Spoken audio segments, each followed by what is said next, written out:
الحمد لله والصلاة والسلام على سيدنا محمد وعلى آله وأصحابه أجمعين. أما بعد، فأعوذ بالله من الشيطان الرجيم. بسم الله الرحمن الرحيم. ولولا إذ دخلت جنتك قلت ما شاء الله لا قوة إلا بالله. وقال الله تعالى: ولا تقولن لشيء إني فاعل ذلك غدا إلا أن يشاء الله. واذكر ربك إذا نسيت وقل عسى أن يهديني ربي لأقرب من هذا رشدا.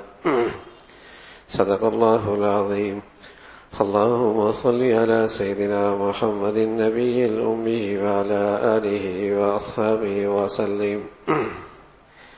میرے معزز مسلمان بزرگوں، عزیز بھائیوں، مسلمانوں کی زبان پر، مسلمان معاشرے میں یہ دو بول جو بہت ہلکے پھلکے ہیں، انشاءاللہ، ماشاءاللہ، بولے جاتے ہیں، استعمال ہوتے ہیں، انشاءاللہ، ماشاءاللہ. لیکن حقیقت میں اللہ نے ان دو کلمات کو جس صورت میں ذکر فرمایا، اس صورت کا نام سورہ کہف ہے. رسول اللہ صلی اللہ علیہ وسلم فرمایا کرتے تھے کہ جو یہ صورت جمعے کے دن پڑھے گا، اللہ اسے دجال کے فتنوں سے محفوظ رکھے گا. اس لیے مسلمانوں میں یہ چیز معمول میں رہی ہے کہ مسلمان جمعے کے دن اس سورت کو پڑھتے ہیں. بہت سارے خوش نصیب مسلمان اگرچہ حافظ نہیں ہوتے لیکن اس سورت کو اپنے سینے میں محفوظ کر لیتے ہیں. مسلمان مائیں اپنے بچوں کو بچپن ہی سے ترغیب دیتی تھیں، تلقین کیا کرتی تھی کہ بیٹے سورہ کہف تم نے پڑھ لی، آج جمعے کا دن ہے. تو بہت سارے بچے ایک عمر کے بعد اس اہتمام کی بدولت اس سورت کے حافظ بن جایا کرتے تھے. اللہ کے نبی صلی اللہ علیہ وسلم نے فرمایا ہے کہ جب سے یہ آدم پیدا ہوا ہے، ابن آدم، حضرت آدم، انسان کی تخلیق ہوئی ہے، قیامت تک دجال کے فتنے سے بڑا کوئی فتنہ نہیں ہے. خود اللہ کے نبی صلی اللہ علیہ وسلم کی دعاؤں میں یہ بات ملتی ہے کہ آپ کثرت سے دجال کے فتنے سے پناہ مانگا کرتے تھے. تو مسلمان اس سورت کا اہتمام کرتا ہے، اس سورت کو پڑھتا ہے جمعے کے دن. تو حضرات مفسرین نے لکھا ہے کہ آخر کوئی وجہ تو ہے کہ اللہ کے نبی صلی اللہ علیہ وسلم نے اس سورت کا انتخاب فرمایا ہے کہ اس کے مضمون، اس کے معنی، اس میں جو اللہ نے پیغام دیا ہے وہ اتنا اثر رکھتا ہے. یقیناً اس میں یہ اثر موجود ہے کہ جس کے بدولت یہ انسان جو اس کا سورت کا اہتمام کرنے والا ہے، اللہ اسے اس فتنے سے محفوظ رکھے گا. دجل سے ہے، اور دجل کے معنی آتے ہیں ملمہ سازی، فریب. کسی شخص کو دجال کہہ دیا جائے تو مطلب یہ کہ فریب ہے، جھوٹا ہے. دجال فریب، جیل سازی، جھوٹا، اس کو دجال، اس کے نام سے اس کا پیغام کا پتہ لگتا ہے. تو جتنی دجالی تہذیب ہے، دجال ہے، اس کا میدان مادیت ہے کہ وہ صرف ظاہر کی بنیاد پر، ظاہر کے نقشوں پر اپنی پوری زندگی کی عمارت کھڑی کرتا ہے. اسباب زندگی، وسائل زندگی، فنون، اسباب، ماہرین فن، وسائل رکھنے والے اسباب کے انسان یہ دجالی تہذیب کا فرد اپنی پوری زندگی ان کے سپرد کر دیتا ہے. یعنی اس کے نظر میں اس دنیا میں جو کچھ ہوتا ہے وہ جو آنکھوں سے نظر آتا ہے اس کی وجہ سے ہوتا ہے. اس دنیا میں جو کچھ ہوتا ہے جو آنکھوں سے نظر آتا ہے اس سے ہوتا ہے. اگر آنکھوں سے کامیابی کے اسباب ہیں تو یہ شخص کامیاب ہو جائے گا، اور آنکھوں سے نظر آنے والے اسباب ناکام ہیں تو یہ شخص ناکام ہو جائے گا. یہ مادی تہذیب، دجالی تہذیب کا سب سے بڑا سبق ہے کہ جو نظر آ رہا ہے بس یہی ہے، جو نظر آ رہا ہے بس یہی ہے. اسی سے انسان کی خوش نصیبی ہے اور اسی کی بنیاد پر انسان کی بد نصیبی ہے. اسی کی بنیاد پر انسان کامیاب ہے اور اسی کی بنیاد پر انسان ناکام ہوتا ہے. جو آنکھوں سے نظر آ رہا ہے بس یہی دنیا ہے، لیکن انشاءاللہ ماشاءاللہ جو اس صورت میں ہے سورہ کاف میں، اس کا پیغام یہ ہے کہ جو کچھ نظر آ رہا ہے یہ سب اپنی جگہ اسباب ہیں، لیکن ایک ذات ہے جو با اختیار ہے، جو قدرت والی ہے، طاقت والی ہے. اگر وہ چاہ لے تو اس اسباب سے نتائج ہو سکتے ہیں، اور اگر وہ نہ چاہے تو اسباب سارے کے سارے دھرے رہ جاتے ہیں. یہ انشاءاللہ کا سبق ہے، یہ ماشاءاللہ کا سبق ہے. یہ مسلمان کے زبان سے جب نکلتے ہیں تو وہ اعلان کرتا ہے کہ میں زندگی کا سرچشمہ ان ظاہری اسباب کو نہیں سمجھتا، میں زندگی کا سرچشمہ ایک غیبی طاقت کو سمجھتا ہوں جس کے ہاتھ میں اس کائنات کا سارا نظام ہے.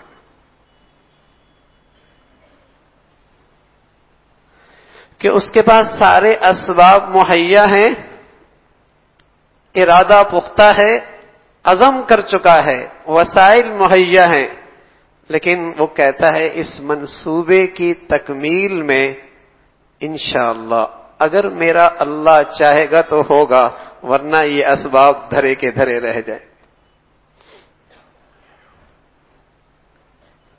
یہ سارا منظر پیش آ گیا، ظاہری اسباب سے اس کا نتیجہ نکلا. یہ کہتا نہیں ماشاءاللہ جو میرے اللہ نے چاہا اس لیے ہو گیا. دونوں زندگیوں میں بڑا فرق ہے. ایک زندگی کا سبق یہ ہے کہ ساری زندگی ان ظاہری اسباب سے جو نظر آ رہا ہے اسی سے زندگی بنتی ہے. یعلمون ظاہرا من الحیات الدنیا.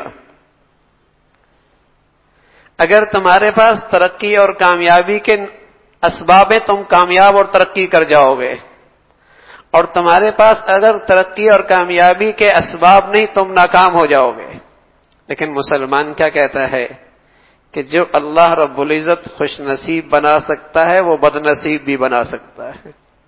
جو اللہ کامیاب کر سکتا ہے وہ اللہ ناکام بھی بنا سکتا ہے. جسے اللہ آج دولت دے سکتا ہے کل اللہ اسے فقیر بھی کر سکتا ہے. یہ اختیار اکیلے اللہ کے پاس ہے. وہ کوئی غیبی نظام ہے جو ان اسباب سے اوپر اسباب کا پیدا کرنے والا، ان وسائل سے زیادہ طاقتور، جس کے لیے کائنات کا سارا نظام جس کے اشاروں پہ چلتا ہے، جس کے فیصلوں پہ چلتا ہے.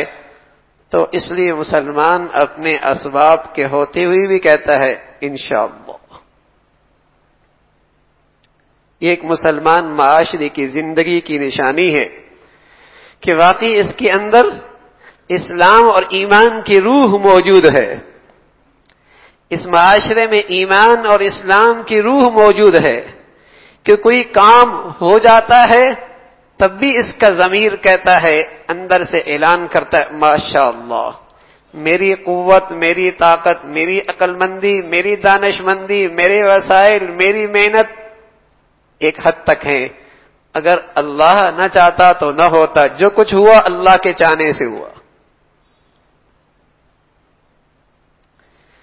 کام ہو جائے تب بھی کہتا ہے ماشاءاللہ، نہیں ہوا اسباب سے نہیں ہوا تب بھی کہتا ہے جو اللہ نے چاہا وہ ہوا ماشاءاللہ۔ اور آئندہ کوئی کام کرنے جا رہا ہے، اسباب اکٹھے کر لیے، وسائل اکٹھے کر لیے، عزم پورا کر لیا، ارادے پورے ہو گئے، منصوبہ بندی پوری ہو گئی، لیکن یہ نہیں کہتا کہ یہ اب ہو ہی جائے گا، بلکہ کہتا ہے اللہ چاہے گا تو ہوگا۔ مادی حکومتیں اپنے وسائل اکٹھے کر کے کہتی ہیں کہ اتنا بڑا یہ اقتصادی منصوبہ اتنے وقت میں مکمل ہو جائے گا، لیکن اللہ دکھاتا ہے بارشیں ایسی طوفانی آتی ہیں، سیلاب ایسا طوفانی آتا ہے، حالات ایسے بنتے ہیں، سارے منصوبے دھرے کے دھرے رہ جاتے۔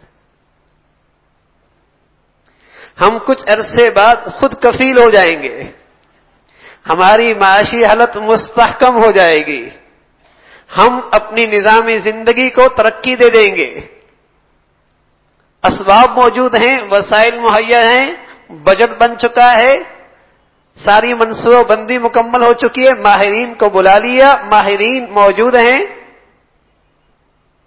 اللہ کا نظام چلتا ہے، سارا نظام دھرے کا دھرا رہ جاتا ہے۔ اس لیے مسلمان کہا کرتا تھا انشاءاللہ، اللہ چاہے گا تو ہوگا۔ اور جب تک مسلمان یہ کہتا تھا وہ کسی مادہ پرست طاقت کا غلام نہیں بنا کرتا تھا، اس کے اندر غلامی اور بندگی آتی تو صرف اللہ کی آیا کرتی تھی۔ جب تک مسلمان اندر سے کہتا تھا ماشاءاللہ انشاءاللہ تو کسی مادی طاقت کا غلام نہیں بنا کرتا تھا، کسی کی مادی طاقت سے نہ خوف کھایا کرتا تھا، نہ ڈرا کرتا تھا، نہ اپنے اقدار چھوڑا کرتا تھا، نہ اپنی تہذیب چھوڑا کرتا تھا، نہ اپنی دینداری سے دستبردار ہوا کرتا تھا۔ وہ کبھی مادی حکومتوں کا غلام نہیں بنا کرتا تھا، اس لیے اسے پتا تھا کہ ہونا تو وہ ہے میرے ساتھ جو میرے اللہ نے چاہا۔ انشاءاللہ ماشاءاللہ، اللہ نے اپنے حبیب صلی اللہ علیہ وسلم کے واسطے سے سارے قرآن پڑھنے والوں سے کہا وَلَا تَقُولَنَّ لِشَيْءٍ إِنِّي فَاعِلٌ ذَلِكَ غَدًا، ایسا نہ کہا کرو کہ کل میں ایسا ضرور کر دوں گا۔ وَلَا تَقُولَنَّ لِشَيْءٍ إِنِّي فَاعِلٌ ذَلِكَ غَدًا، تم ایسا نہ کہا کرو کہ کل ایسا میں ضرور کروں گا، بلکہ یوں کہا کرو إِلَّا أَن يَشَاءَ اللَّهُ، بھائی اللہ چاہے گا تو ہوگا۔ لیکن آج مادی دنیا نے دل و دماغ پر ایسا تسلط کر رکھا ہے کہ بس اوقات ان الفاظ کا بولنا مذاق لگتا ہے، ارے میاں کن چکروں میں پڑے پرانے زمانے کی باتیں کرتے ہو۔ اس لیے کہ آج اعتماد اسباب پر ہے، وسائل پر ہے، ماہرین فن پر ہے، اپنی زندگی ساری ان کے سپرد کر دی گئی کہ زندگی ان کے ہاتھ میں، موت ان کے ہاتھ میں، عزت ان کے ہاتھ میں، ذلت ان کے ہاتھ میں، کامیابی ان کے ہاتھ میں، ناکامی ان کے ہاتھ میں۔ اس لیے یہ بول اپنا پیغام کھو چکے، اپنی طاقت کھو چکے، ہاں؟ ورنہ ان کے اندر بڑا پیغام تھا، بڑی زندگی تھی، بڑی زندگی تھی اس کے اندر، بلکہ مسلمان کی زندگی سے سرچشمہ ہے ایمان، اللہ کی ذات پہ اعتماد، یقین، انشاءاللہ اور ماشاءاللہ سے اسی کا اظہار کیا کرتا تھا، اسی کا پیغام دیا کرتا تھا کہ ٹھیک ہے اسباب کا اختیار کرنا اللہ کا حکم ہے، میری نبی کی شریعت نے وسائل کو اختیار کرنے کی اجازت دی ہے، لیکن میں تو کہہ رہا ہوں ہونا ان سے کچھ نہیں جو اللہ چاہے گا انشاءاللہ۔ میرا تو اس برادری سے تعلق ہے، میرا تو اس امت سے تعلق ہے، میرا تو اس امت سے تعلق ہے جن کا عقیدہ اور نظریہ یہ ہے کہ ان ساری ظاہری اسباب کے پیچھے ایک غیبی طاقت ہے، ان الحکم الا للہ، جس کا فیصلہ چلتا ہے، اور واللہ یحکم لا معقب لحکمہ، جب وہ فیصلہ کر لے ساری دنیا کے اسباب دھرے کے رہ جاتے ہیں، ہوتا وہ ہے جو اللہ چاہتا ہے۔ پہلے ڈاکٹر، بڑا سا بڑا ڈاکٹر بھی جب نسخہ لکھنے لگتا تھا تو لکھتا تھا هو الشافی، لیکن آج کے دنیا کو اپنی ریسرچ پہ بڑی اعتماد ہے، اپنے وسائل پر بڑا اعتماد ہے، اور اپنی ماہرانہ رائے پر بڑا تکیہ ہے، اور وہ اسے اپنی بے ادبی سمجھتا ہے، اپنی شان میں گستاخی سمجھتا ہے۔ حالانکہ هو الشافی، نسخہ لکھ دیا، دوائی دے دی، میں نے مرض کی تشخیص کر دی، لیکن شفا اللہ کے ہاتھ میں ہے، صحت اللہ کے ہاتھ میں ہے، صحت اللہ کے ہاتھ میں ہے، وہ چاہے تو اس میں سے دے دے، نہ چاہے تو سب چیزیں دھری کی دھری رہ جائیں۔ هو الشافی۔ تو پہلے مسلمان کی پوری زندگی میں اس عقیدے کا اظہار ہوا کرتا تھا، اس ایمان کا اظہار ہوا کرتا تھا جو اس کی پوری زندگی کا، اسلامی زندگی کا سرچشمہ ہے، کہ ہوتا وہ ہے جو اللہ چاہتا ہے۔ اور کئی مرتبہ ہماری زندگیوں میں ہم اس کا تجربہ بھی کرتے ہیں، سب کچھ ہو رہا ہوتا ہے، لیکن اللہ کی جب چاہت نہیں ہوتی تو سب کچھ دھرا کا دھرے رہ جاتا۔ تو یہ انشاءاللہ، یہ ماشاءاللہ، میرے عزیزو، اس یقین کے ساتھ بولا کرو کہ غیبی طاقت ہے، ایک ذات ہے جو بڑی با اختیار ہے، جو مالک الملک ہے، جو ذوالجلال والاکرام ہے، جو بڑی قوت والی ہے، جو العزیز ہے، جو جبار ہے، جو قدیر ہے، جو قہار ہے۔ اس کے چاہنے سے ان اسباب سے کچھ نکلنا ہے، وہ نہ چاہے تو کچھ نہیں ہونا۔ تو یہ آیت، دونوں کلمات، دونوں جملے سورہ کہف کے اندر ہے، اس لیے کہ دجالی تہذیب کا محور اور اس کی پوری زندگی کی عمارت ان ظاہری اسباب پہ کھڑی ہوتی ہے، ان ظاہری اسباب پہ کھڑی ہوتی ہے، اور مسلمانوں کی زندگی کی بنیاد غیب کے نظام پہ چلتی ہے کہ اللہ کے چاہنے سے ان اسباب میں بھی وسعت اور طاقت آ سکتی ہے، وہ نہ چاہے تو یہ سارے اسباب دھرے کے دھرے رہ جائیں۔ ماشاء اللہ لا قوت الا باللہ، وہ ہوا جو اللہ نے چاہا، وہ ہوا جو اللہ نے چاہا۔ اور سبحان اللہ، ان کلمات میں اتنی تسلی ہے، ایک کافر کا مریض بھی مرتا ہے، اور ایک مسلمان کا، ایمان والے کا مریض بھی دنیا سے چلا جاتا ہے، لیکن کافر کے دل میں ایک درد شروع ہوتا ہے کہ اگر اس کے پاس نہیں اس کے پاس چلا جاتا، اور علاج یہاں نہیں وہاں کرا لیتا، اور اس ڈاکٹر کو نہیں اس ڈاکٹر کے پاس چلا جاتا۔ مسلمان کہتا ہے میں نے تدبیر کر لی، اب ہونا وہی تھا جو اللہ نے چاہا ہے۔ اسے تسلی ہو جاتی ہے، اسے اطمینان ہو جاتا ہے، اور اس کے اندر ایک بے چینی رہتی ہے، اگر ایسا کر لیتا، اگر یوں کر لیتا، اگر یوں ہو جاتا۔ لیکن مسلمان کہتا ہے ماشاء اللہ لا قوت الا باللہ، جو میرے دائرے میں اسباب تھے، جو میں کر سکتا تھا، اپنی تدبیر کر لی۔ اس لیے مسلمان جب بھی کوئی اسباب اختیار کرنے لگتا ہے تو پہلے اپنے اللہ کو اپنی طرف متوجہ کر لیتا ہے، صدقہ دے کر، نفل پڑھ کے، حاجت کے نفل پڑھ کے، مشورہ کر کے، استخارہ کر کے، دل ہی دل میں اپنا اللہ کی طرف متوجہ ہو کر اپنے اللہ کو اپنی طرف متوجہ کرتا ہے۔ پھر وہ دوائی کی طرف جاتا ہے، پھر وہ اسباب کی طرف جاتا ہے، پھر وہ وسائل کی طرف جاتا ہے، پھر وہ آگے قدم بڑھاتا ہے، اس لیے کہ اس کا ایمان اسے سبق دے رہا ہے کہ یہ اسباب اس وقت تک کام آ سکتے ہیں جب اللہ چاہ لے گا، اس لیے اسباب کے پیدا کرنے والے کو پہلے اپنی طرف متوجہ کرو۔ تو میرے عزیزو، یہ انشاءاللہ، یہ ماشاءاللہ مسلمانوں کے اندر کی زندگی کا ایک اعلان اور اظہار ہے کہ یہاں غیب پر ایمان زندہ ہے، یہاں اس قادر مطلق کی ذات پر اعتماد اور یقین زندہ ہے۔ یہ اس کا اظہار ہے، اس کا اعلان ہے کہ ہونا وہی ہے۔